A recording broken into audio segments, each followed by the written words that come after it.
네, 경기 남양주병 김용민입니다. 장관님. 네. 네.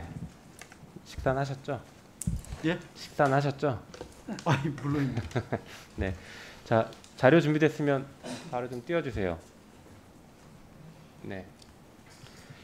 자, 고발 사주 의혹이 계속 얘기가 나오고 있고, 사실은 우리가 아주 큰 관심을 가져야 되는 정말 중요한 사건입니다.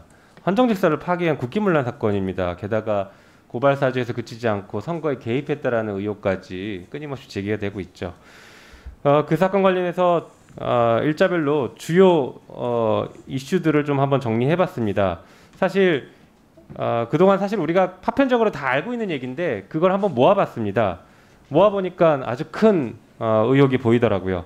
자, 먼저 2020년 3월 30일 날 MBC 검언유착 의혹 보도된 것은 다 아는 사실이고요. 그 다음 날 윤석열과 한동훈이 전화통화 12번, 권순정, 손준성, 한동훈이 45차례 단체 카톡 대화한 것, 그리고 4월 2일 날 윤석열과 한동훈 전화 17번, 권순정, 손준성, 한동훈이 30회 단체 카톡, 이건 정말 많이 나왔던 얘기죠. 그 이후에 4월 3일 날 1차 고발 사주가 있습니다.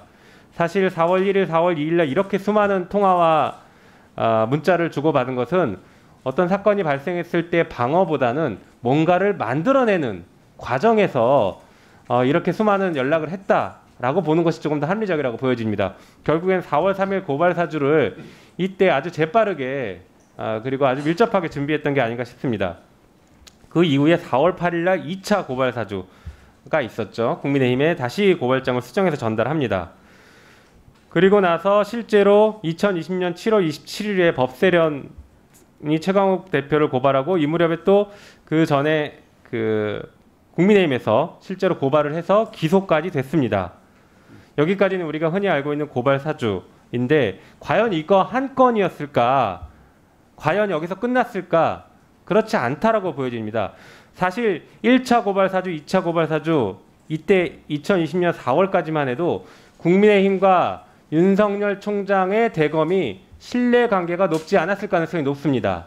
왜냐하면 윤석열 총장은 당시까지만 해도 박근혜 대통령을 구속시켰던 사람으로 기억돼 있고 국민의힘에게는 그런 존재로 많이 남아 있었다가 조국 전 장관 청문회 관련해서 수사를 하면서 국민의힘에서 조금 우리랑 같이 갈 수 있지 않을까라는 생각이 들었던 시기였습니다.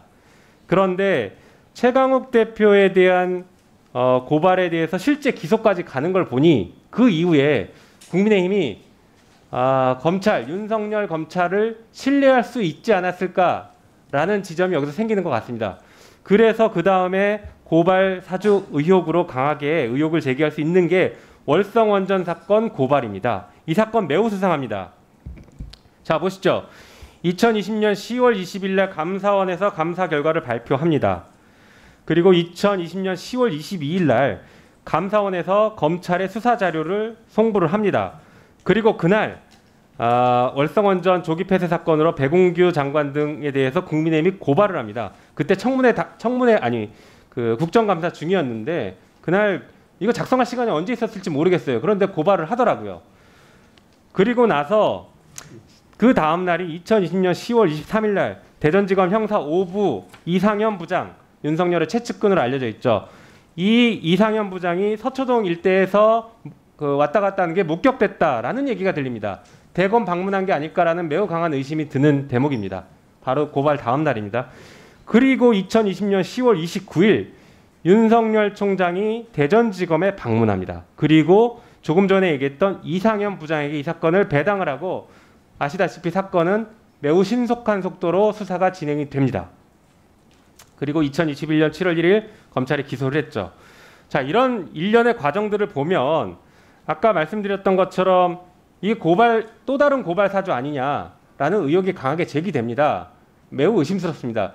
그래서 아까도 자료 제출 요구를 계속 말씀드렸던 게 과연 10월 22일 날 감사원 감사 결과가 발표가 된 뒤에 이틀 뒤에 국민의힘에서 이틀 동안 확인한 정보를 가지고 고발을 했을 수 있겠느냐.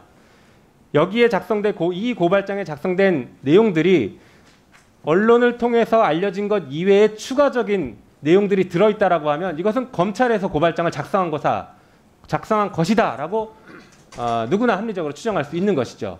그래서 이 부분이 고발장 확인이 매우 중요한 사안이 된 것 같습니다. 한편 아까 앞선 1차, 2차 고발사주 사건, 4월 달에 있었던 고발사주 사건에서도 비슷한 일이 벌어졌죠. 언론 보도 등을 통해서는 알 수 없는 내용이 고발장에 담겨 있고 당사자도 기억하지 못하는 그날의 행적들이 고발장에 담겨져 있거나 혹은 아까 제보자라고 했던 지모 씨에 대해서 정보가 판결문까지 정보가 다 들어가 있습니다. 이것은 검찰이 작성했기 때문에 가능한 것이었죠. 마찬가지로 월성원전 사건도 검찰이 고발장을 작성했다라고 하면 이런 비슷한 일이 발생했을 것이라고 생각됩니다. 그런데 여기서 의혹이 그치지 않습니다. 중간에 연결고리가 있습니다. 사람이 누구냐가 매우 중요한데 사람에 따라서 이 의혹이 증폭될 수 있죠.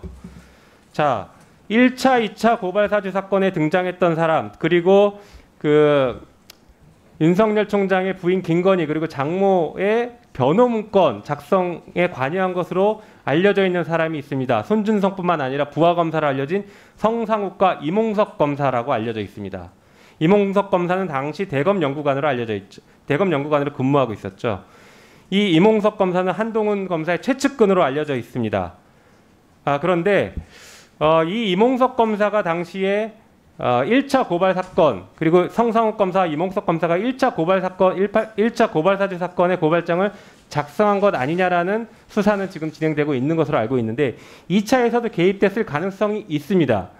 왜 그런 의심을 하냐 하면 10월 17일 김봉현 씨가 폭로합니다. 내가 검사들 술 접대했다. 기억하실 겁니다. 10월 17일이면은 아까 말씀드린 감사원 감사 결과 발표 전이죠.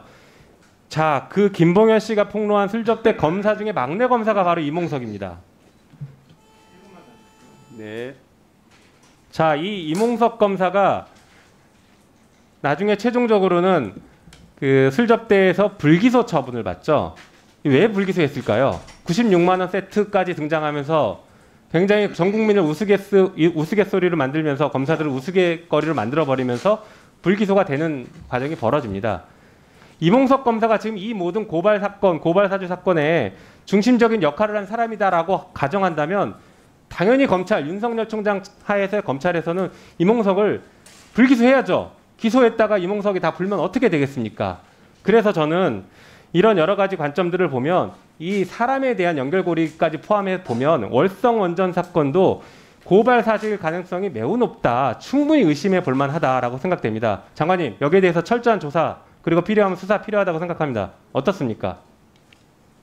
10월 20일 날 감사원이 월성 1호기 원전 사건에 대한 감사 결과를 발표합니다. 그리고 10월 22일 날 지금 김용민 의원님이 지적했듯이 대검으로 그 감사 결과 발표에 따른 수사 참고 자료를 송부합니다. 그리고 같은 날 밤 늦게 대전지검이 지금 국민의힘의 이름으로 고발이 됩니다. 지금 김용민 의원께서는 지금 고발 사주 의혹과 같은 케이스 아니냐 이런 지적을 하십니다. 10월 20일과 22일 상관의 이 고발까지 저로서는 대단히 중대한 의문을 갖고 있습니다. 이 부분에 대한 조사를 할 예정입니다.